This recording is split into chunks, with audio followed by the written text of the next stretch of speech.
Yo,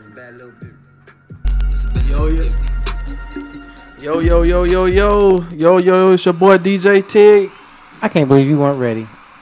I just can't. That's like the second time I've done that. Like, bro, that's like the second time I've done that, man. I just start. I'm just casually sitting, man. I'm like, man, something missing. Then right after I say one, all the mic. You know what? Today is that weird day because we're on a new time schedule. Tuesdays. Oh my God. Yeah.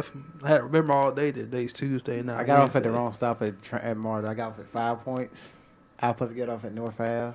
That whole day weird. Everybody losing their mind. I hit that Joker this morning. Like, oh my God, everybody losing their minds because Facebook and Instagram crashed, losing their minds. Everybody was thinking somebody got hacked. I ain't gonna lie, I didn't know what was going on.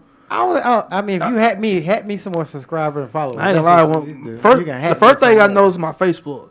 That was because I clicked on the Facebook app and it was like back on the login screen, which I ain't seen my Facebook logged down in years. At first I was worried, like, damn, I hope I remember my password and get back in. Damn. Because even when I switched phones, like, Facebook will automatically lock myself back in. So I ain't had to put in my password, so I don't even remember my password to Facebook. I wouldn't say that on the air. Like, you don't know who's listening. They're like, oh, you don't remember password? Bet we finna go change it. No, I sure don't. I don't even remember. First thing I thought, I ain't gonna lie, I thought somebody reported me on something because I was just getting like a little debate with somebody on there, and I keep getting. And I thought, I'm like, oh, that's one cold. person on my Instagram.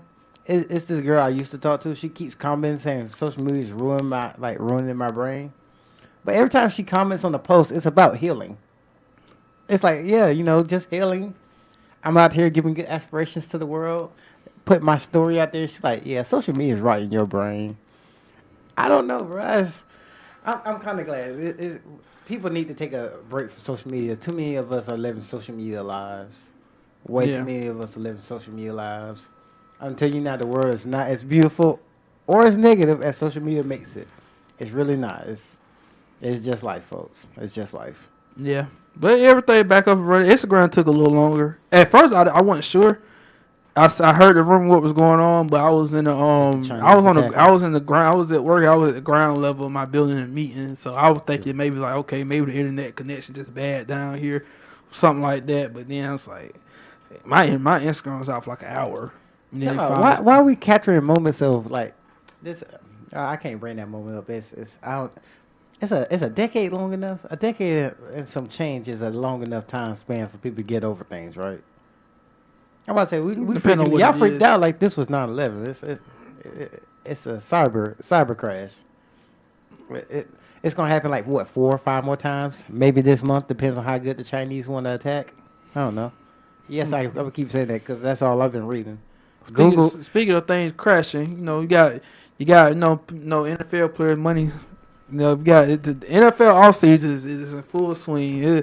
It's in full swing. I seen a bunch of players get released today. You want to talk about the players getting released? I want to talk about the draft combine results. I actually watched. Yeah, Xavier Worthy, man, flew. That's cool. That I never really look at receiver time like, okay, cool, you run a sub 4.5 now. I think the same thing, especially because I even look at their stance. Like, that's not how you run on the field. So, and you're on equipment, so you're not gonna run that fast. No, some of them really are that fast, but No, they are. They're fast, but it's just like I'm like, cool, you ran a sub. Speed don't always result to success. We seen some of the fastest people. The only one that really was super fast that had a decent career was CJ 2K. I thought you were gonna say he had a good career. I thought you were gonna say Tavon Austin. No, he didn't have the best career, but he had a couple years. He was okay, and then he kind of fell off. We know what happened to John Ross. Nothing. So like, being fast, where's your hand? I need to see what hand. Anything being fast is like it can be somewhat looked at as a negative. Yeah, because that's all you depend on. That's all you depend on is your speed. You don't have a route tree. I mean, you're a one route pony. All you do is go deep. There's 4 routes for that. Just letting you know. There's 4 routes for deep. Maybe 9. Of course, I'm talking to the casuals. I'm talking for the casuals. They all casuals. Well, most casuals don't know that deep in football. Talking to the casuals. Stop being a casual. I'm talking casually. This is not a casual sports talk show. This is where you get into the nitty gritty. Okay, this is fine. where you watch 3 to 4 hours. Fine, you got deep route. You got post. You got deep route. You got. Yeah, go ahead and call that H route. Yeah. Go ahead and call that H route. Okay. Yeah. But a couple of things that impressed me. I did watch JJ McCarthy's. I watched his highlights. He does got a nice spin on the ball. I will give him that. I liked him over Bo Nix. I definitely liked him over Bo Nix. So if Atlanta does go get a quarterback, I wouldn't be mad if it was JJ McCarthy. Bo Picks. More picks for Bo Picks. Yes. Atlanta need a black quarterback. I ain't gonna lie. Yeah, this city don't know what this city needs a new coach. We finally got a black coach. Might as well go ahead. You got a black GM. You might as well complete it with a black quarterback. You might as well. And what if it all goes to hell? I'm telling you. I promise you, Atlanta. This is how Atlanta Falcons fans think. Tell me where I'm wrong. Tell me if I'm wrong. Atlanta Falcons would rather be mediocre with a black quarterback than mediocre with anybody else. Mediocre with everyone else. Like at least Atlanta would accept first round X in the playoffs if it was a black quarterback. Why? For y'all can slander him for the next 7 years after he retires? Like, come on, like what? That's afterward. We're talking about in the present. That is a present. Like, come on, like. I'm not here to argue with Falcon fans. Or Atlanta fans want the face of their franchise being a black player. You want a cultural fit, but you don't have a culture in this city. It's a hot posh mess of everything. Now I will say, it's a hot posh. The Falcons do not have the most loyal fans. They don't have a loyal fan base to begin with. I know everybody was like, I've been old Falcon fan since Vic days, and you haven't watched them a day since. Most of y'all can't even tell me the receivers that play with Michael Vick. I know I can't. I'm not a Falcon fan, though, so I'm not ashamed to say Can't tell me who your leading rusher is of all time. You know who I grew up with. I can say a name right now. I guarantee you, only your OGs know this name. Keith Brooking. If you don't know that name, you're not a Falcon fan. I actually do know that name. Yeah, you should know the name. He's all-pro. I don't know if he's Hall of Fame, but he's definitely. I started off with like Roddy White, Harry Douglas, them boys. No, say a name like Warren Dunn, Algie Crumpler, Brian Finnegan. Oh, I can keep going. See, I knew the first two names. You lost me after that. Yes, I can keep. I was an actual OG Falcon fan. I know the people. You already know him. I'm with them boys in Dallas. You mean the Cowgirls? I'm bored. Hey, stop that. Stop that. I was going to have a question later on the show about that because it was a little segment where it got kind of heated on First Take. I was watching the other day. They were talking about winning. You get when I say Cowgirls. It's just hey, that's your opinion. No, it's not. That's the nation opinion. We'll win a Super Bowl for your team does. So will you? You've been saying that for how many years? I haven't said nothing. Okay, I'm not. The majority of your fan base has said that every year for the past. And in the majority, I'm delusional. I'm not here for the Cowboy fans. I'm here for the actual Cowboys. And hopefully Jerry Jones choking one day. Choking. You can't say that. I'm sorry. I'm sorry. Jerry Jones, I love you, but you don't know the guy. I hope Jerry Jones, just one day, just wants to retire. He is retired. He wants to let Steven, run the organizations, make better decisions. Let's talk for another day. My blood pressure down today. We're not going. I about to say, would you rather see kittens fall out the sky or y'all win a championship? We all know which one's coming first, but I'll give you the option. You said kids fall out the sky? I said kittens, not kids. Kids. I thought you said kids fall out the sky. No, that's. So you said kittens fall out the sky? Yeah, the cats. Oh, let's win a championship. Yeah, which one you see coming first? Meow. See, that's how you know he's not delusional, because that was a delusional take right there. I asked where kittens gonna fall out the sky. Well, Jerry Jones still running the team, so. And that's how I feel about Falcon fans. Y'all won't have success till you are successful. And the city and the culture is successful. We don't have a successful culture down here. I live here. Trust me, I know. Yeah. Don't know what the culture is. Too many rules. Too many rules for the culture of Atlanta. You gotta dress a certain way on this side of town. You gotta be a fan of this type of team. Too much. Let's talk about something else that's Atlanta. The Atlanta Hawks in basketball. They're not having a great year this year. Really not. It ain't worse if Trae Young out for the next month. So I hope this is the last time we see Trae Young in Atlanta. That way his talents can be I wish it was, but it's not gonna happen. It's like Camilo in Denver. It's just you great, but you'd be so much better somewhere else. You'd be better. The problem is him more than Atlanta. He would have the same problem no matter where he went. No, he wouldn't. The man is averaging 20 and 10. No one is disputing how good a player Trae Young is. What, we can't get along with? He's not the best player to put in the system. He is the system. We learned this with James Harden. Stop trying to put me in the system and build me a system. It's hard. Players don't like being in. When you do that, then you have the issue. Players don't like being in that system. Well, he's the main ball handler. So here's what I say to them: get over it. You want the ball, get open. He see you, he dish. It ain't like he's not Kobe out with players like that. He's not Kobe where he shoots 15 times and then he might pass the ball. He ain't Juwan man. He doesn't do it as much, but Trae Young does have some moments where he's like, "What are you doing?" True. Even when I used to see a good amount of games last season, I would think that was like, that wasn't a smart shot. You got players open. Why are you trying to shoot a shot double team? Y'all don't say why are you? Kobe once said this. These cats walk in the gym 15 minutes before practice started, and left as soon as practice ended. I was there 2 hours before, 2 hours after. Why would I pass them the ball? They don't work for it. We don't know if that may be the case with the Atlanta Hawks. So y'all ain't got that kind of grind like that. The man's what, 5'7"? You cannot compare Kobe's work ethic to any other athlete in the history of the planet. That's not true. That is so not true. There's only a handful of athletes that got work ethic anywhere close to what Kobe had. Okay, but most of them had the same mentality, and I'm pretty sure. You think Trae Young got that same mentality? I think he does. I'm not sure. I never met the man. I can't say for sure, and but can't say he don't. But the amount of talent he has, it just don't come by luck and shooting. Well, he got a little talent. Little talent? The man can shoot 45 feet. We'll go a little deeper on the other side of commercial break. 7:12 on the clock, sports radio show. Powered by 101 TKO Radio. Yo.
going on, 101? This is 712 on the clock sports radio show powered by 101 TKO radio. It's your boy DJ TYG and Martin. All right, Martin, I got to push you on the spotlight real quick. I got my question of the week. I ain't even told you about this before the show because I want to get an authentic answer from you. So I watched this segment on First Take the other day, and they was talking about, they got in a heated debate because Dan Orlovsky said that the Cowboys have a winning culture, and Stephen A. and Shannon laughed at him for saying that. I kind of watched it in that, and I kind of understand what Dan was saying. So it got me to raise a question, because I think a winning culture, in my opinion, winning culture in any sports, but specifically talking about in this case, the NFL, it's pretty subjective, depending on what you qualify as winning culture. So I want to ask you, what is your definition of a winning culture? So I'm gonna take my perspective more from a college program versus the NFL, because the NFL is more of a business, I would say. College is turned into a business, but, the pure essence of college doesn't run on money. It does. Winning culture, good morale, strong leadership, a simple game plan, simple focus, everybody in the cohesion in the building, no dissension, and all your pieces are really in place. Like, even if you lose pieces, the next man up mentality or the person you bringing in mentality is the same as team. There is no alternative agenda outside of what is the main goal. I would say, to answer, I would say the Cowboys do have a winning culture. They just don't have winners in the locker room. But you have a winning culture. You get to a constant 10 wins a season. Y'all already know your flaws. Y'all just don't have winners in positions. That's really what I would say about that. But the culture itself is win. It's either win or lose. There is no rebuild when you have winning culture. It's, next man up, keep chopping, the grind, the fun is in preparation, not the reward. It's stuff like that, simple coach talk. Okay. Yeah, and like I said before, like winning culture in sports it could be really subjective. And it also kind of depend on expectations of the team you're talking about. But my definition of winning culture is, long story short, are you in the conversation to win it all every year or most years, or every year going in and you one of those teams everybody looking at like with high expectations every year? That's my definition of it. So I think the Cowboys are like right on the cusp of it. Like it's kind of like really like they on the teetering line of whether they're a winning culture or not. Because they have had 3 straight 12-win seasons, which was the point Dan was trying to make. It's like it's not easy to win 12 games 3 straight seasons in a row. Now, yeah, they fall in the playoffs. Yeah, we know about that. They definitely deserve criticism for that. But they have accomplished things in the last 3 years that most teams don't. But my thing of a winning culture is I look at a team like the 49ers, team like New England in the last 20 years. Every year, that they're going to be in Kansas City now. That's winning cultures to me. That the Cowboys like right on the cusp of that. See, this is where I don't disagree, but I also want to interject. That's why I said y'all don't have winners. The culture is the same because the culture goal has been the same since you started winning. You win one championship, you want the next one. It's been 2-3 decades since y'all won one, and the motto still hasn't changed. It's a championship or bust, no matter how close you get. I also agree with you when you say you are in the contest for winning all every year. So the Chiefs dynasty, the Patriots dynasty, even for a little while, how the 49ers. Yeah, 49ers in there. The Eagles, the Eagles have a winning culture. You've been to 2 out of 4 Super Bowls. Cincinnati is developing a winning culture. Chicago is the opposite of winning culture. Where you got toxicity and Washington is the inverse. Yeah. Both New York teams. I'll say one of them got their head on straight. The other one is just one got a decent foundation, just don't have the players. The other one just got the players. Just I don't even. That's the thing. Don't have the right culture for the culture you have. Like culture also depends on what type of role you're playing. Because if you're I'll give you an example. If you're Nick Saban at Bama, you're not playing the hero role. You're more a villain. Everybody's going to be gunning for your head. But you can also be like the Jaguars were 2017, where everybody put their support around you. So You can have a winning culture for a moment. You can have winning moments. You can have cultural moments, culture defining moments, or culture defining elements to your program or business. But you need that win. You need all inclusive, coherent team in order to win like that. I agree with that. Yeah, it was just something I seen the other day. I was like, that's something to really think about. Even now, like I still like kind of teeter back and forth about winning culture. Like it really is subjective, depending on like the team and how you look at it. What's your satisfaction of winning? Yeah, because everybody had different goals. Some teams like regular season weighs a lot. Like success, the other cultures is like Tampa it don't matter. Tampa Bay this year, winning culture had no expectations for this year. Absolutely none. So when you have winning culture, you can exceed expectations. But if you have a toxic culture, then you end up what the Jets have. Yeah, and even add on that, I think about like the mindset. Cause like I say all the time, everything starts from the top. So a team like I think it starts with ownership too. How much your owner care about winning? Cause you already know, like even this span past the NFL. I give you an example. One of my big issues with New York Knicks is James Dolan. James Dolan, he could lie and say, "Oh, he care about winning." No, he don't. No, he don't. His number one priority is putting butts in seats in Madison Square Garden. And Knicks fans are suckers for it too, cause we sell out Madison Square Garden every game, even though we ain't won nothing in 50 years. We ain't won nothing. But yeah, we still sell out every game like idiots. Still out any, and as long as James Dolan get his money, he don't care. But you see other owners like Kraft. You see owners like on the owner out on the Warriors. He hit the luxury tax every year on purpose. Like, man, I want to spend the extra money just to win. I want to spend. So it starts at the top too. That's another like thing of when the coach. What is your top leaders mindset when it comes to winning? How important it is to them. Like, what kind of players do you bring into your program? I believe in that because you can get a situation like the Nets where they can get anybody they want, but James Dolan is such a toxic ownership that you don't want to play for him. Or you can look at how the Miami Dolphins are ran, where your owner got money, but he rather tend to international affairs than domestic ones. So you got all the talent in the world, but you can't put nobody up there or put enough money or infrastructure down in Miami that should get them off the ground. They can get the talent. It's Miami, for God's sakes. Who doesn't want to go? Yeah. But you ain't got the structural pieces do me as far as like GM and scouting. I'm not talking about coaching and quarterback play, even though I do think Tua was a mistake, slightly. But, it's debatable. I said slightly a mistake. I know. Ain't like I ain't saying the man can't throw. Yeah, it's debatable. It's debatable. Yeah, it's debatable. I'm gonna be honest about it. It's debatable. I'm still on the fence by him. I'm not on the fence. I'm not gonna say he's a franchise quarterback. I ain't gonna say he ain't. I'm not gonna. Here's the thing. I know he's not a franchise quarterback. Now I agree. Now I will agree. He should be doing better than what he's doing for where he got picked at. No. But I also not even that. My biggest concern with Tua is, bro, you've already shown me you don't know how to protect yourself, and we have to invent ways to protect you.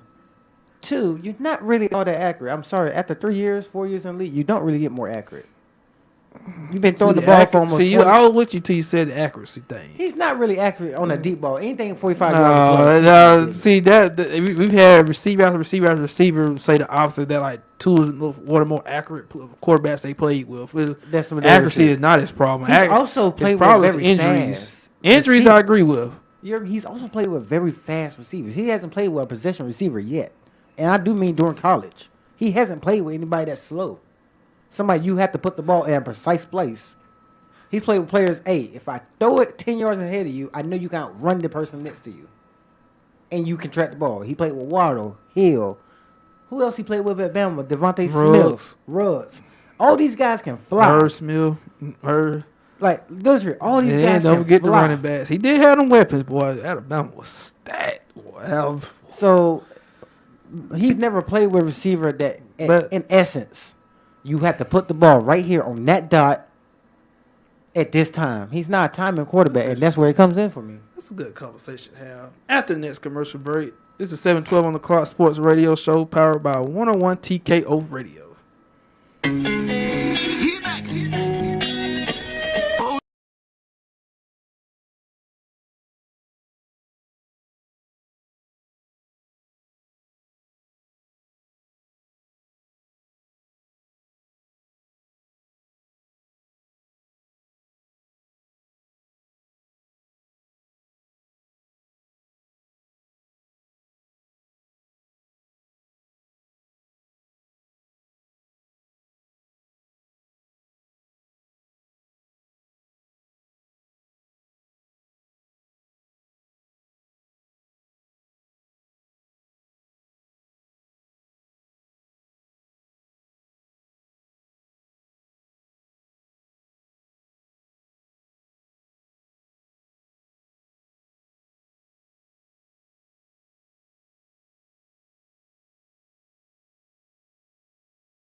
Sports Radio Show powered by 101 TKO Radio. It's your boy DJ TYG and Martin. So back to the little NFL. I don't know if you heard the story about NFL trying to push the PA 18 games. PA? Players Association. Yeah, they're trying to go from 17 to 18 games. Why are we adding another game? You know what it is. Another week of mediocrity? You know what it is. That moolah, that money, that paper, that check. So are you taking the game away? You taking away another preseason game? No, and NFL, you know what NFL trying to go to 18 games for? That money, man. They ain't gonna take away. They'll probably take away the preseason game because it's down to 3 now, so they probably go down to 2. For what? We like the 4. I'm pretty sure everybody liked to have a 4 preseason. It was a month of decent, not great football. By the time you got to the season, you had the only problem with going down preseason game is less opportunity for the bridge players. They they're not a lock on the roster. It's also like a short time. Think about that first 2 months of football. Sloppy play, bad calls, everything that was wrong with the game was exhibit during the game. You ain't got no time to work out the kinks. We used to have a month of preseason. By the time you got to week 3, teams were either smooth sailing, we know how the offense and defense gonna run, or you gonna be a garbage fire. It's like, you can't get it right within a month and a half. You can't get it right in a month. Preseason ain't always accurate because I've seen teams struggle in the preseason to get the regular season. Just that's the point. Take off and then vice versa. You got the kinks out. Okay, I mean, during the preseason, you playing backups upon third string backups at this point, but still. The reason why I be against 18 games is because as a former football player, I know the strain of football on your body. Is going to 17 was already a stretch, and now you're talking about 18. Okay, mind you said earlier we was talking to casuals. Casuals don't care when you getting paid millions of dollars. Oh, they don't. They definitely don't. It's the same thing. So I'm not even finna use that excuse. But here's what casual. I'm the opposite in basketball. I hate load management in basketball. I was like, come on, you get paid $40-50 million a year. Suck it up. Don't be a hypocrite. It's just like Charles Barkley said, like, bro, you get paid $40-50 million a year to play basketball 3 to 4 days a week. Get over it.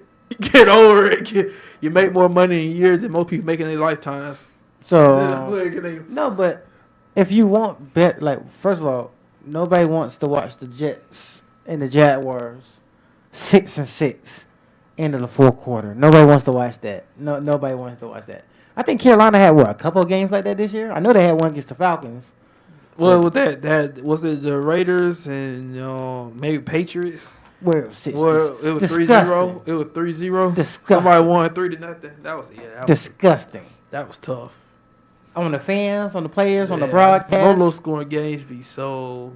It's okay if it's a low scoring game if the defense is playing good. I don't like shootouts either. I like that balance. You give me KC Rams. Give me 31-27. Yeah, the KC Rams game where it was 4 defensive turnovers, but yet the score was 52 to 30 something. Offensive touchdown, special teams. But you're not gonna get that with 18 games. Touchdown, interception returns. You're not getting that with 18 games. That means for a third of the season, I could take off. We can play like hard garbage. A good 6 games, we can play like hard garbage. Because all I got to do is go 12-6. Even what? I agree. Same thing in sport. Like, the more games you add, the weaker the competition, bro. The less each game actually counts. That's why I don't like what they did with the college football playoff. I don't either. I kind of like, don't get me wrong. It works. When it works, it works. When it doesn't work, it doesn't. But you're mitigating the games now. Adding you're not mitigating the games. You're just giving them a safety net. Teams, you giving them a real safety net. If you don't mind me just chiming in on just that point, I like the idea. It's just because it gives you more of that, I guess NFL playoff contending. You know what I'm saying? To potentially, you know how you may have seen what was the year when we played when Georgia played TSU, right?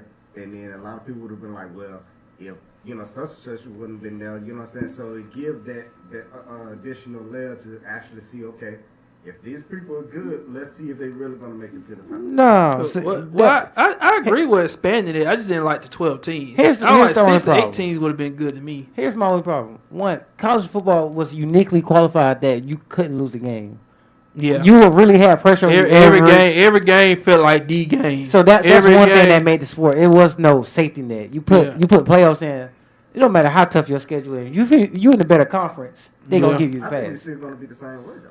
I mean, for all the pansies that think your Big 12 school or your Southern schools getting in, I'm so sorry. Y'all finna see a playoff with Big 10, SEC. That's my problem is with a 12-team playoffs is that to this point I haven't seen the 12 any season where 12 teams was worthy of fighting for a national championship. No, but you did see it last year. But you did see it last year where there were more than 4. It's gonna be a lot of 2-loss teams in the playoffs. Yeah. You know? Not really 2 loss, but instead of a 1 loss being like, ooh, they lost one game, you're going to see. Yeah, you're going to see a lot more now you see these rivalries like in the past, like Oklahoma, Texas play each other. Like, oh man, whoever lose that game, they playoff shots gonna be hit. Now it's like the game don't matter now because it don't matter who loses because they are like Michigan and Ohio State can room now. You got theoretically, this is the worst case scenario, and this is what we kind of hope happens very, very soon. Michigan and Ohio State can end up playing 3 times next year. They can end up playing at the end of the season. Yeah, playing for the conference championship because they got rid of playing the second round game against each other. Especially, they hadn't really announced whether like the round's gonna be like home advantage or it's gonna be neutral site. They announced that. So what we got is thinking like that. That could be a possibility, but for those fans, they would love that. No, because you're gonna get the same thing we got. What 2017? That's what I'm saying. The fans of those teams would love it. Now the rest of the country, no. Right? Yeah, it's like, bro, I don't want to see Ohio State play Michigan for the 3rd straight time this year. But then well, you vote for it. I guess it just depends on what network it's going to be on. If all the playoffs going to be on the same network, then see, that's the problem with me because like even like the 12th seed going to be an automatic bid for a group of 5.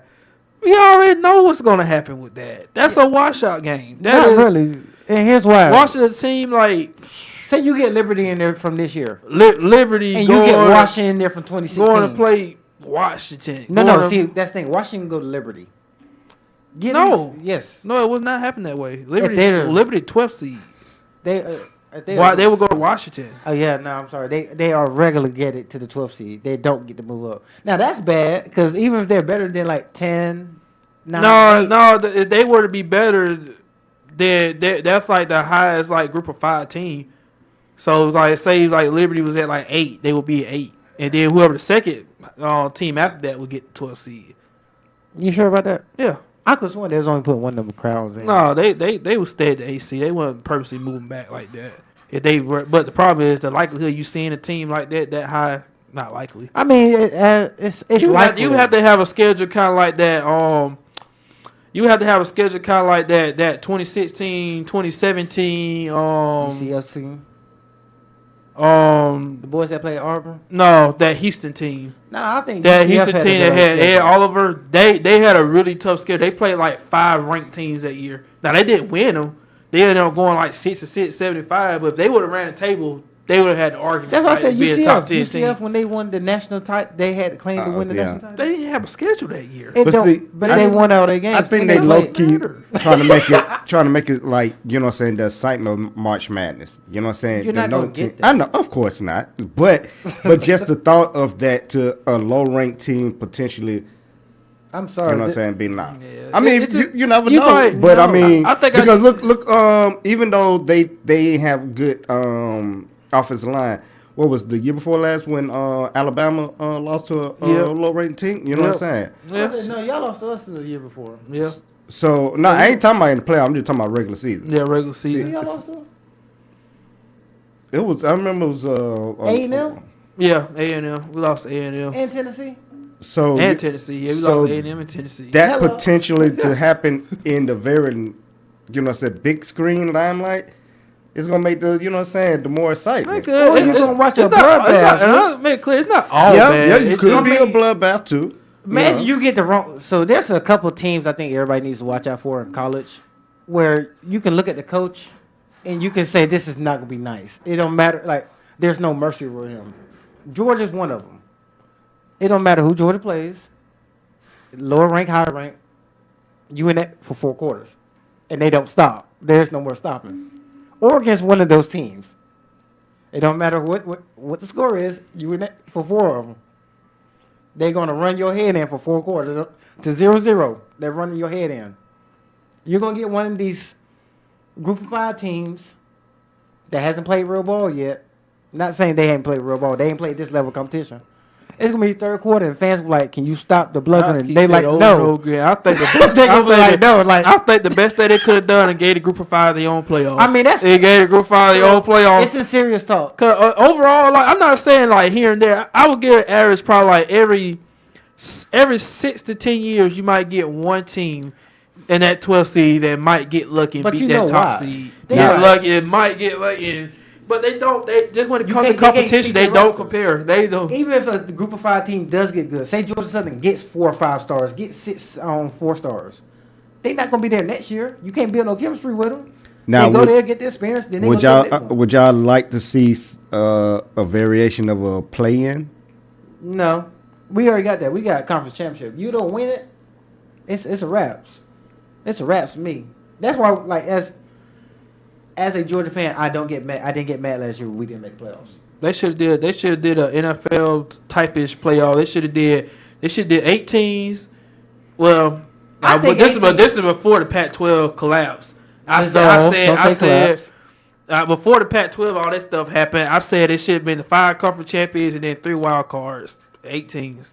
3 wild. We like that, but the reason I like the 12 teams, and I like what they did with the 12 teams. So if you win your conference championship, you get a bye week. That's good. That first games, you're off. 1 through 4, you're off. But the disadvantage, you don't get a home game. Now, have they determined which conference?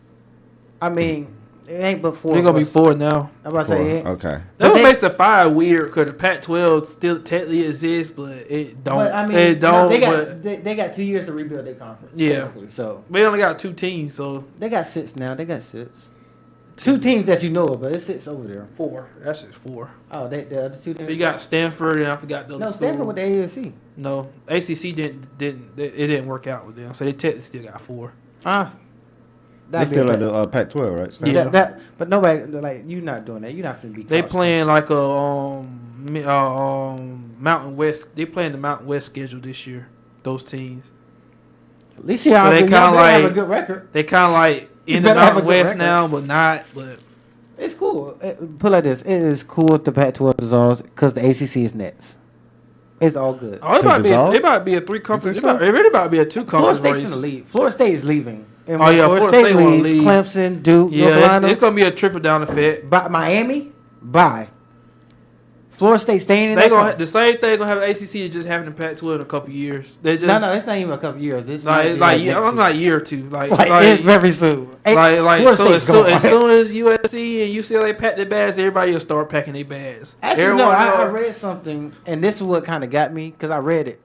The biggest domino for the Pac-12 wasn't those 2 leaving. Yes, they did Blue Bloods. Where's all the money in the Pac-12 just recently came from? Colorado.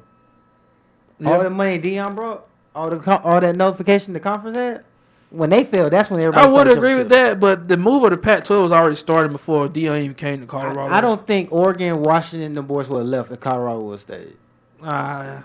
That's all. I don't think they would have bet on that because nobody knows how long Deion's gonna stay at Colorado. Yeah, but the money he was bringing in. Yeah, but that's temporary. Though you gotta think Pac-12. They think long term. No, they don't think couple years. No. Deion ain't gonna be in Colorado more than probably 3-4 years. And that's fine. That's good enough. Yeah, everybody knows as soon as he leave, and everybody knows as soon as he leave Colorado, gonna go back to being nothing. No, they're not, because Jackson State gonna go back to being nothing. Like that. Jackson State really don't tell that lie. Don't tell that lie. Don't tell that lie. Ain't nobody talking about nothing about Jackson State this season. Talk about nothing. I mean, yeah, Jackson State went back to being 500, and nobody talking about them. Went back. You talking about but they did get the infrastructure. They get the money. They got new shits. I'm sorry, they got new stuff. They got money and finance. They did. So if you want to bet, they did this with them there. They left and they. Yeah, you're cruising now. It's your job. It's your job. It did. And say it left off. It did. Think about Colorado was here. Mind you, Jackson State had a name already. It just wasn't for football. No, I ain't saying Deion didn't make him relevant. They made him. He made him relevant. No, he made a conference relevant. He made a conference relevant. You made a school relevant. They get more attention than they did before.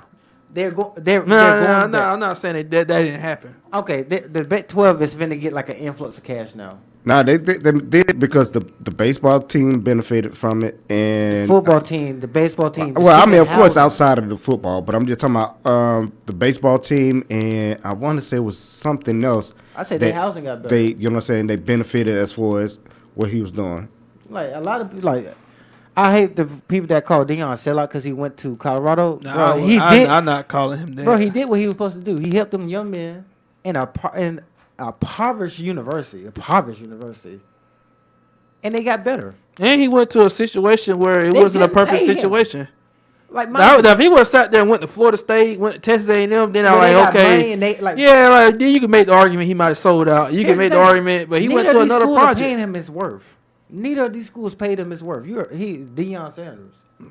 My God, if I wanted to get millions and millions of dollars, I can get millions and millions. You know, they were saying the reason why he left was because they wasn't really handling the money right. It wasn't about him getting paid, but when he was realizing that the higher up was not handling the money right. They wasn't using it to improve things the way it should. Like, that part I agree with. Or better just lining their pockets. So I wouldn't say he was sell out for leaving. I wouldn't say that. No, but what he's doing at Colorado and what he's doing for that university, mind you, that university. All good. Yeah, it's all good. It's been, hey man.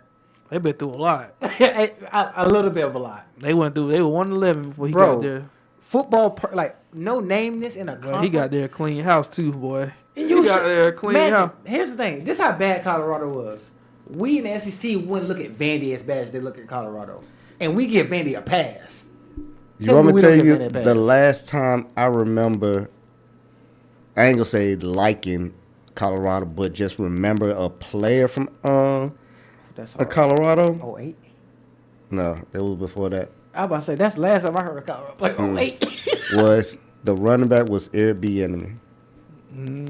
That, for me, that was the last time I just remember Colorado was, something. They had football for a long time. Right. I'm talking about football purgatory. No name. Long time, miserable. Ghost.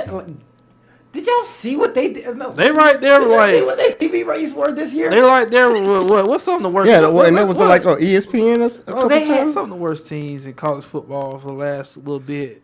Vanderbilt, Colorado. No, Vandy. No, Vanderbilt had a 1 or 2 year with James Franklin. We give Vanderbilt a pass. We giving them a pass because I'm talking about football. I know, but I'm not talking about as a whole. We know Vanderbilt's there just to offset the balance of the SEC, and they're there for baseball and academics. Don't pick on them. We don't pick on them. So I know. That's our I'm just saying. Child. But if you're garbage, you're garbage. I'm sorry. They're not garbage. They're not. I'm sorry. I never see a school renovate a stadium take away seats. Well, it's going somewhere. Look. Y'all not. We gonna do this with these seats because y'all not using them. Y'all not using. Look, we tired of seeing Sea Red in our stadium every year. You're not finna slander Vandy in front of me. We're gonna take away about 10,000 seats because we tired of seeing Sea Red. We'd rather see grass and dirt than we see Sea Red come up here. No. So they who has a terrible football program? Are we talking about just D1? Yeah, just D1. Maryland's been in purgatory. Wake Forest was until like 3 years ago. Florida's in a state of purgatory, and that's just a beautiful thing. It is. That's just beautiful. Very nice to see Florida. Bro, a lot of I think Rutgers been a joke. Did y'all see what Emmitt Smith posted about Florida? I did. Yeah, so he basically mad at Florida because they are doing away with the diversity inclusion course and everything. So they got rid of a lot of staff and everything. So he posted like on Twitter and stuff like that. So look who their governor is. Right. I say Florida's finna. It's a beautiful state. Yeah, look who their governor is. Hey, at least he's not ready for president. At least he's not ready for president. And we'll be back with more terrible football colleges. Right out of this break. Sponsored by 101 TK Radio. This is 7:12 on the clock. I'm Yeah. giving the outro. Yeah. Martin, let's get it. And we're live here outside the Perez family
1-on-1. What it do, baby?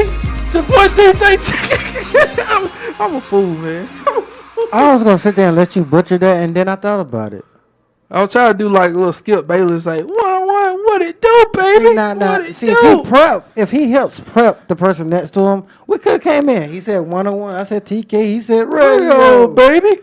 Yeah, let's do that next time. Let's do that next time. Yeah, you see how you say that now? Now they know it's coming. Yeah, we gotta do that next week. So yeah, now we gotta do that next week. What it do, baby? Now where we were, we had talking about college football. Take a little badness. Take another talking about college football. But first, while we on college, let's switch over to. I gotta say one thing. I'm ashamedly. COVID messed me up, man, because ever since COVID started, I had really fallen off of college basketball. I used to watch it a lot before COVID. COVID, for some reason, ever since COVID, I never could get back into it. But one thing I have appreciated, Caitlin Clark, you a bad woman, You a bad woman, Caitlin. You a bad man. Broke the NCAA record points. She gonna be a problem in the league. She gonna be a problem. I guess my face says I'm not impressed. Oh, you should be. I mean, it's cool. She a walking bucket. You should be. Cool. Most of the women can shoot. Not like her. You just gotta the same way we appreciate greatness in men's basketball. You just gotta appreciate greatness when you see it. And she's great. I'm not saying she's not great. How many points did she broke? I think it's like over 4,000. Like 4,000 some points. So back in from 75 to 1997, a black lady, Pearl Moore, her collegiate point was 4,061, and that's before they even had 3-pointers. That's true. You know what I'm saying? So did she break that record? She did. She broke the NCAA record for men and women, because she broke the women's record like a month ago. But now she broke I forgot who record she broke. Right. So what was like? She definitely I don't remember the exact number, but she definitely broke. It's kind of easy to break the record when you got a whole. It ain't went against a good team because they play Ohio State and they both like top 5 teams. They're both, and she broke the record against them because they was like, she's like the all-time leader scorer in NCAA history for men and women's. That's cool. Congratulations. I thought you were gonna say LeBron scoring 40,000 points was gonna be bigger than that. Nah. That's big though. That's big. See, that's the thing. I was gonna get to that. How is LeBron scoring something like 40,000 not bigger than this woman? So hold on one second.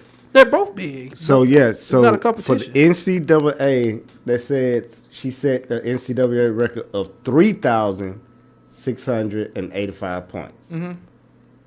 Girl had 4,000 some points. Right. So, but I guess they saying technically. That's for NCAA. Yeah. And back then probably wasn't. It wasn't NCAA. Yeah. But it's not, that's what it was. Kind of like NFL. Like most of the records today, they do it after 1970, the merger. They don't count anything before then. Right. Or sacks. They didn't count sacks. Everybody know that Deacon Jones by far had the most sacks in history, but they didn't count sacks. Like Warren Moon and stuff like that. You know what I'm saying? Yeah. But then so these records really, to me, like don't really matter because you're not really all time. You're for the league or for the institution. I mean, they matter, but we recognize that they doing a certain time limit. It's not throughout the history of the whole sport. Here's another thing I'm not tired of, but I kind of nonchalant to like Caitlin Clark's achievements. It's college basketball, and that's exciting to some people. But the entire like statement with college basketball is boring to watch. The women's no, but men's yes. Men's it looks like they playing in a box. It looks like there's no space on the floor. Same sets I've seen since like 2008. That's one thing I would disagree with. Call it basketball. More exciting than watching NBA. NBA boring is NBA. No, boring because they don't care about the regular season games. I'm sorry. Maybe I'm watching the wrong teams in college basketball. Now you get the playoffs, especially March Madness. No postseason compares to March Madness. Not even close. Not even close. What do you mean? College football postseason is more. No. No. March Madness is. We're not gonna agree on this. I'm just letting you know. I enjoy college football more than college basketball. But when it comes to playoff, the March Madness, I think that's the crazy. Like, here's the reason why I probably don't It's the high. It's the high of it. Like March Madness. I don't understand the tournament rules. Like 64 teams. I don't understand none of it. I can tell you about March Madness. College basketball is the one sport their postseason is totally unpredictable.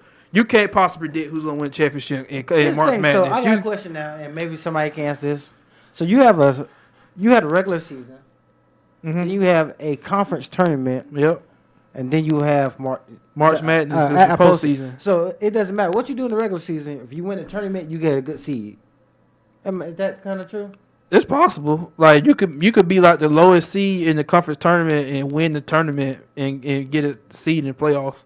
Yeah. So that like college basketball rules kind of throw me off because once I'm like, oh, say I do get into it, I might do it next year just for the sake of being a reporter. Now, I will say regular season games are very exciting to watch, but the magnitude is not as important. Because you can lose a couple games and still be a high seed, depending on what year it is. How many good teams are there? I've been to a college basketball game, and the environments are astronomically fun. Yeah. I will give them that. It don't matter what school you go to. You got a good basketball team or...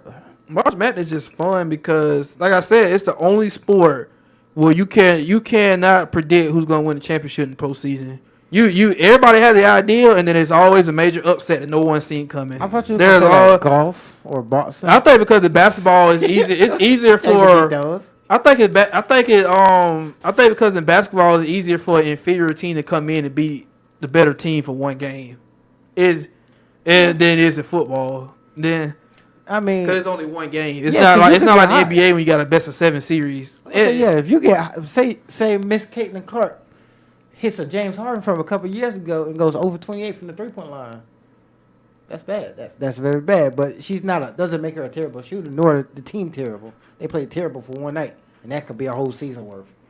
So I will argue that March Madness is fun for some people. It's just not the cup of tea. It's not for everyone. It's not the cup of tea I subscribe to. It's more like that's chamomile. I'm a ginger green tea. I'll still tune in for March Madness because you just waiting on that every year. Is that 15 seed to beat that 2 seed, that 16 to beat that 1.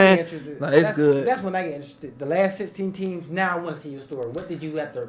What gauntlet did you run through? For me, it's March Madness is similar like it's a baseball playoff. Yeah. You know what I'm saying. Because baseball plays so many games, I for the Braves, I tune in certain games, or even just regular, you know what I'm saying, either other games. But the playoff, then I'm like, okay, let me see who's actually playing. I don't watch all the playoff games because some teams I don't care about. But the Braves, that's how I feel, like March Madness, every now and then. Lately, I've been, watching Georgia Tech because I like what Damian Stoudemire, trying to bring, to that, which, surprising, So from time to time, I may look at a game or whatnot, but March Madness, that's like, man. I mean, we had a homeboy, shout out to our homeboy, you know what the story is going with.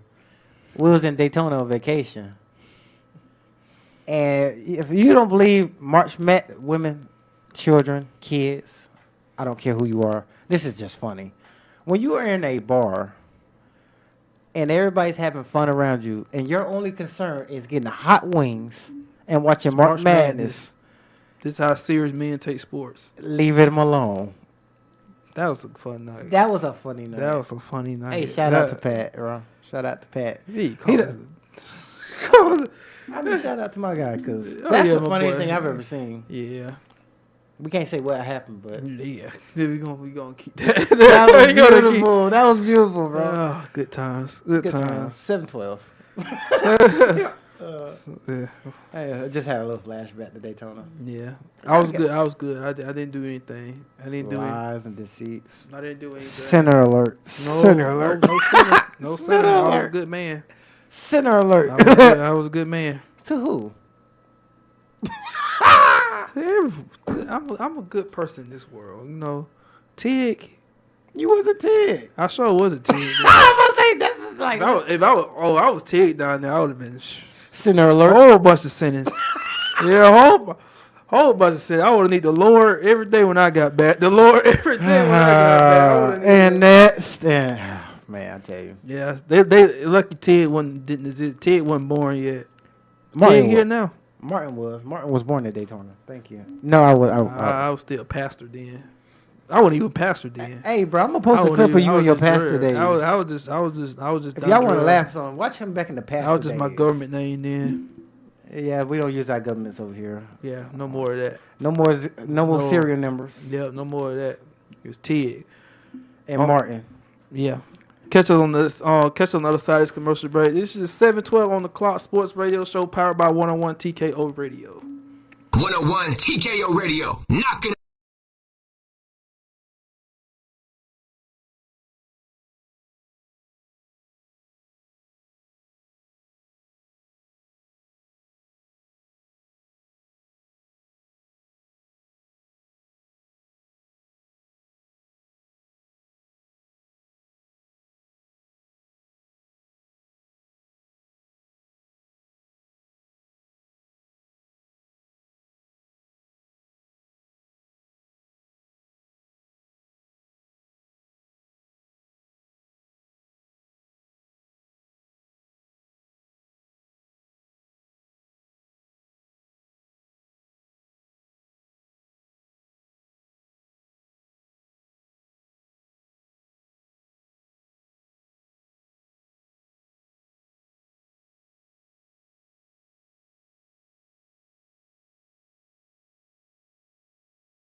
Yo. Yeah. Welcome to the last segment. 7:12 on the clock. Sports radio show powered by 101 TKO Radio. It's your boy DJ TYG. And Martin.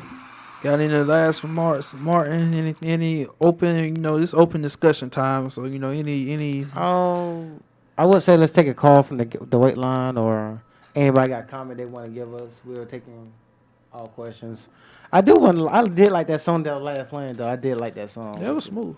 Just a That was smooth beat, nice lyric, something to follow along to, something to really put your mind to it. That feel like one of them jams we're gonna have to play in the car ride.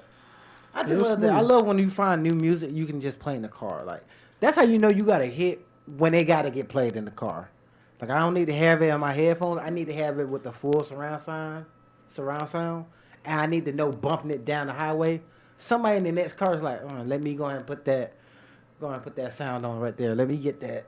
I remember that happened to me once. I was playing Travis Scott coming from Starbucks. No, I wasn't drinking Starbucks. I was delivering to Starbucks. I don't drink Starbucks, people. I'm so sorry. But I was, coming out of Starbucks and I'm playing Travis Scott. Some kids in the street started, doing some Travis Scott rage moments. I guess they were emoting, if that's what the new kids call it, emoting. I don't know what that means, but that's the word we're going with. They were emoting and like on the crosswalk. And I felt pleased. I'm like, you know what? When my music hits you like that you got to emote mid walkway, I feel good. So what's a song you would bring to people's attention that make you emote? Just start dancing wildly. I guess that's what emoting means. That's hard because my music taste always depend on my mood. So it's like depending on what era you're in. Like it could be different era. Like if I go to 2000s, that's tough. See, I got artists on top of my head. You give me Lauryn Hill's Doo Wop. Yeah, I knew you was gonna say that. You like that song. You knew you was gonna. You was like you talk about that. You talk about that song a couple times. I hear that song and it's just. Dun, dun, dun, Depend on my audience too. Yeah, like if I'm around my family, I already know what I'm playing. I'm playing "Outstanding" by the Gap Band. That's like one of my top 5 favorite songs of all time. Earth, Wind, and Fire, September. Do you remember? Yes, Lord. Girl, you look so good. Like, man. No. So here's a song that I really do play a lot, and nobody really knows this. I play Travis Scott, "Coffee Bean" a lot. I like the smoothness of my recently played playlist. You gotta go look it up. I can tell you every song I play on like a daily basis. Like I play so much, man. It just I do too, but no, I don't really. Depend on my mood because some days I wake up like I've been listening more R&B music lately, but then some days like I'm in my he gonna hate this. I'm in my Tig mood. He has to live with this, but so. I get up. I play band music, and once I get into my band music, it's a wrap. I stay in band music for about 3 to 4 days straight before I go play anything else. I love it. Oh, if y'all didn't know, I play 5 instruments. I love marching band music. Just to hear good sounds and multiple instruments, unison, harmony, rhythm, without the words. Like if you know the words, you know the song. But if you don't know the words, then you can still listen. Last week, my song of the week was "Ice Cream Paint Job." Ice cream paint job. Yeah. I heard it play. One of the DJs I follow on social media, he like do footage of his weddings and stuff, events he do, and he played it at his wedding he did, and I was like, boy, I heard that song in so long, and I seen him like doing it a couple gigs. I was like, why I don't have that song? I ain't never played that song again before. Cause it's a good song. It's a good. Yeah. Sometimes I go back to 2000, the music like that will teach me how to Dougie or Freak a League, stuff like that. This week it's been more like a little bit more throwback. I've been listening like Joe more and more, kind of like Life Jennings. I've been listening to more stuff like that. I do miss R&B like Life Jennings. I do. I wish we had more of those versus the baby making music. Give me life lessons in music versus baby making music. I think we got enough kids running around. Give me some life lessons. Tell me how you struggled and you got out the game. I miss that. Like, where's the man telling other grown men you can come up from nothing? Like, now everybody has to be a trap, rap, or athlete. Like, where's the average blue collar singers at? Can we get some average blue collar singers? Everybody don't want to be. Tell me how your mechanic job went. Everybody don't want to be that no more. Everybody want to be entrepreneurs. Tell me how you fix this woman's pipes in a non-sexual way. Like, Can we? I don't know how you make a song out of that, but somebody tell me how you fix her pipes non-sexual. Talking about like people like how like Tupac and Biggie used to like do, or LL Cool J was pretty good at that. He was Give me a Run DMC. Like, can I get a Run DMC? You made a hip like no. I don't mean a old school Soulja Boy. I don't want no new dance. I just want your problems and solutions in word form. I don't need no like. If you can give me a song where you got problems that an average person has that doesn't include trapping, rapping, or gang violence, or how bad your jump shot is, you can give me none songs of that. A blue collar job. I went to the factory today. I had to kill 5 pigs. I cut off the head. The thing about it, it's a market. My wife went baking last night. I feel bad. Give me you want to hear about that stuff, but people in general don't. Cause y'all want to live in delusions of thinking. That's the. You all thinking like people today gonna rap would make them some money, and people want to hear about. You want to hear about how you can get a 10 to 5 to 10 year sentence. That's what they want to hear today. That's what you want to hear about. How you can influence yourself to get a 5 to 10 year sentence. Yep. Versus going out there and making 50K. That's what people want to hear. Unclogging pipes. Can we get if somebody paying you 6-7 figures rap about that, almost anybody would do it. Bro, okay, let me. I'm not the best person to look at for what I would and would not do for money. It depends on times. Right now, times are hard. I do anything for money. Most artists will tell you they don't live the life they rap about. That's right. They don't live the life they rap about. They don't live. Can we get a? I got bodies. This is that. No, you don't. No, you don't. No, you stop that. Unless you Melly or TK. That man was on the run and rapped about his crime. His best song was about him doing the race. I was doing the dance for the God. That's the best song you made. That man dropped the song confession song while he was on the run. You should have. I mean, in the world that's legendary. That's legendary self-snitching. Yeah. Not only am I going to tell you what to do, I'm telling you on the run. I'm gonna make money that way I can pay for the. And I call my song the race. It's like the people that do the first day out songs. Like, oh, okay, I'm gonna get out of jail and I'm gonna rap about the charges I had. No, you don't want to keep that on the raps in case they kind of come back. Bobby, Bobby. For all y'all aspiring rappers, stop self-snitching. If the community can't do it to you, you can't do it to you. Stop self-snitching. That's what I got a problem with. We listen to music where we self-incriminate ourselves. Women listen to songs where they actively call you the things you don't like to be called in the streets. Make it make sense. The math ain't mathing. Can we get a blue-collar worker? Can I get a Missy Elliott for a woman? I know you say men ain't. I know you want to say it. Can you talk about your accountability and stuff? What did you do? Did you go through his phone? So it's hard to rap about like. This ain't hard. Did you see the picture of Jaheim recently? No. Is it him crying? Yeah, the caption was funny. Somebody said, "Look what happened when you put the woman first." That man look like Badil's. Now he's somebody that need a man unit. Man, okay, I'm like, yeah, that's what happened. That's what woman first. That's what happens when you put the. Ask Steve Harvey who gave him his man unit, and you need it because that was bad. You look as bad as Maxwell out there twerking. That was bad. You should go to jail for that. That was bad. Don't ever do that again. I like, dang, good man. What happened, man? Hey, look, now if that's the prototype for put that one first, Jesus Christ.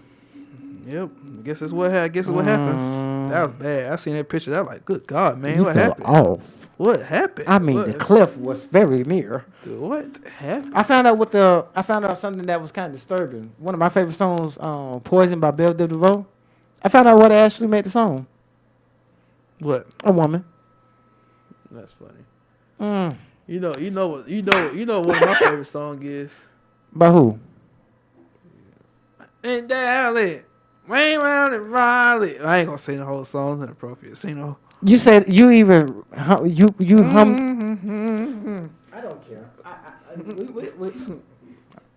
Don't do it. Don't do it. You know I hate that song. I ain't gonna do it. Most disgusting song. All the home it just so you. No. Matter of fact, that's the perfect example of an American song. I might not support it, but that's American. That's average day problems.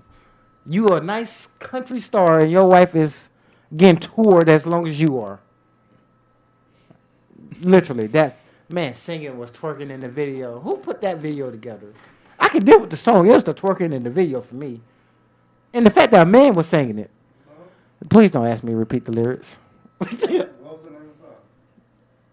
the song? It's called.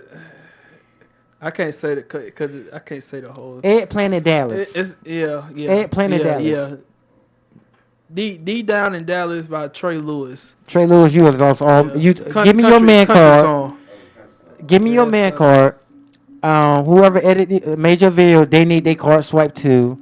Whoever wrote that song for you, they need their card swiped. It's a funny country song. That's not funny. That's poison. That's hilarious. That's toxicity at its best. That's some woman's anthem right now. I'd rather hear that than some of the raps music we hear sometimes. That is true. Yeah, but I mean, it's about the same level as my booty holes brown. So that's all I would say about it. It's on the same level for me.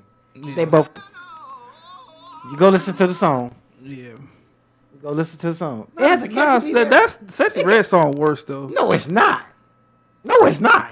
It's worse because no, it's not. Every time I hear somebody refer to that song, I think about that same video I seen, and that is sports related. I gotta talk about I want to talk about how we have a whole team of football players in the locker room singing that song after they won a game.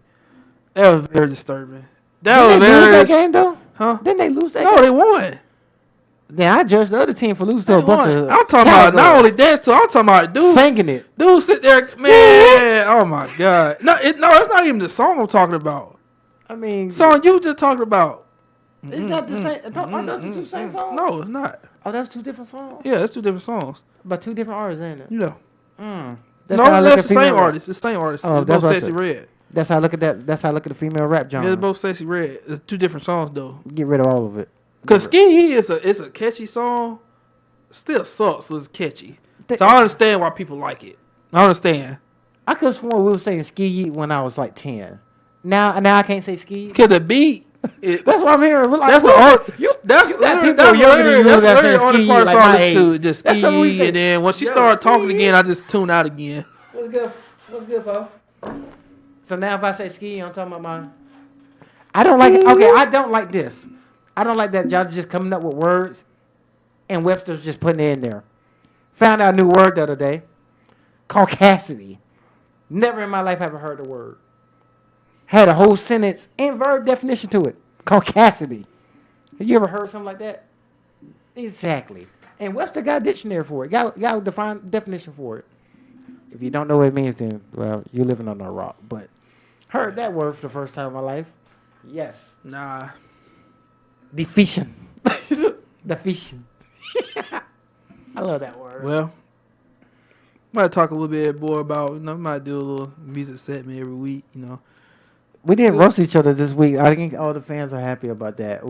I definitely had one lined up, but he didn't take it. We're not. See, he didn't take the bait this week. Tig does not engage in these type of social things like this. Tig thinks he's the rock. Tig is bigger than literally things like this.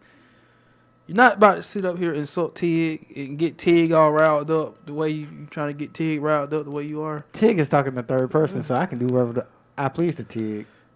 Tig don't have to take this.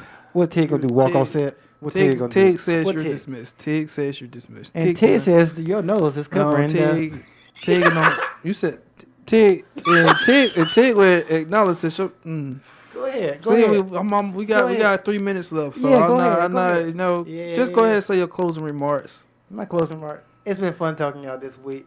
Once again, come support us our new time Tuesdays at 7:30. 7:30. I got that right. Cool. You got any shows coming up? Actually, I do got a couple of comedy shows coming up. If you want to hear me, I'm back out loud and clear. No F's given. We'll be back Friday at Savvy Provisions at 8.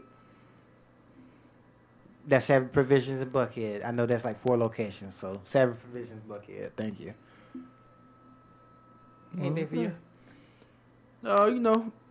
Catch his reels on Instagram and YouTube. Yeah, follow the Instagram, DJ Tig the Realist, TikTok, DJ Tig the Realist, Make sure you follow us on social media. I'm starting to feel like, winter months always a little bit of a slower month for DJing, but listen, Tig gonna be back out this summer. We're gonna have a good summer. I'm already starting to get some gigs lined up this summer.